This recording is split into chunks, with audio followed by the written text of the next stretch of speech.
Bonjour, je continue avec ce que l'on peut imaginer à travers la saga Harry Potter pour les différentes théories des 7 années de ce personnage à l'école de sorcellerie Poudlard. Et là, ça va concerner le prisonnier d'Azkaban, la première sur la 3e année de Harry Potter au collège de sorcellerie Poudlard. Pourquoi le professeur Dumbledore dit dans cet opus « Voulez-vous me laisser présenter le professeur R.J. Lupin qui a eu le plaisir d'accepter le poste de défense contre les forces du mal à Poudlard. Bonne chance, professeur. » Eh bien, premièrement, car ce cours est appelé, entre guillemets, le poste maudit. Je m'explique. Lors de sa première année, Harry n'a pas eu de chance avec le professeur Quirinus Quirrell, car celui-ci a basculé du mauvais côté en voulant que Voldemort revienne. Et dans la 2e année de Harry, celui-ci n'a pas eu de chance avec le professeur Lockhart,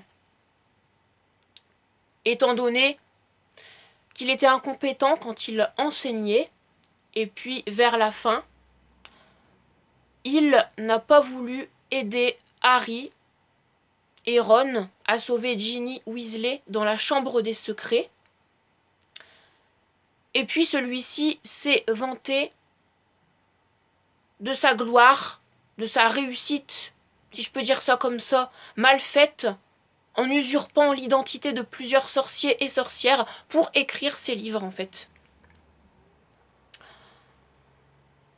Je continue avec une seconde explication sur la phrase que je vous ai dit que dit Dumbledore. Eh bien,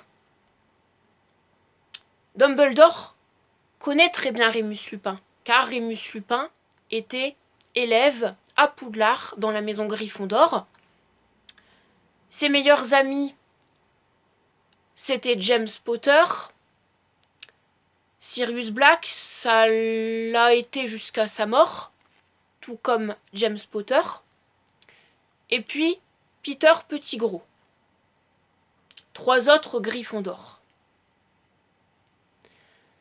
Dumbledore a été très tolérant avec Rémus Lupin, car, lors de sa scolarité à Poudlard, il a pu se transformer les soirs de pleine lune dans la cabane hurlante pour éviter qu'il s'en prenne à des élèves, pour éviter que les élèves ont des problèmes avec sa vraie nature, sa vraie condition en tant que loup-garou. Et puis c'est pas impossible que Rémus Lupin aimait bien cette matière du cours de défense contre les forces du mal. Quand il était élève à Poudlard, c'était peut-être sa matière préférée ou l'une de ses matières préférées, et c'est peut-être aussi grâce à cela que Dumbledore a voulu lui donner ce poste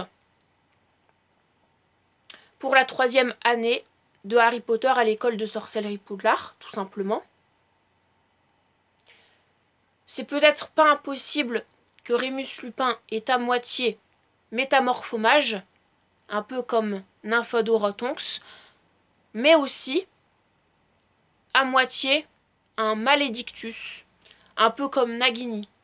C'est peut-être un métamorphe entre ces deux espèces-ci. C'est pas impossible parce que celui-ci n'est pas un animagus, parce qu'il ne fait pas exprès de se transformer quand il le veut. En fait, il ne peut pas se transformer en loup-garou quand il le veut, c'est vraiment quand c'est la pleine lune. C'est pour ça que ce n'est pas un animagus. Alors voilà, je pense que j'ai été assez claire dans mes argumentations concernant mes explications sur cette première théorie concernant HP3. Merci d'avoir regardé cette vidéo.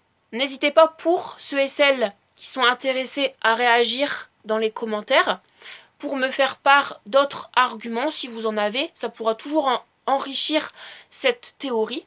À mardi pour une nouvelle vidéo. Je vous laisse. Bye et ciao.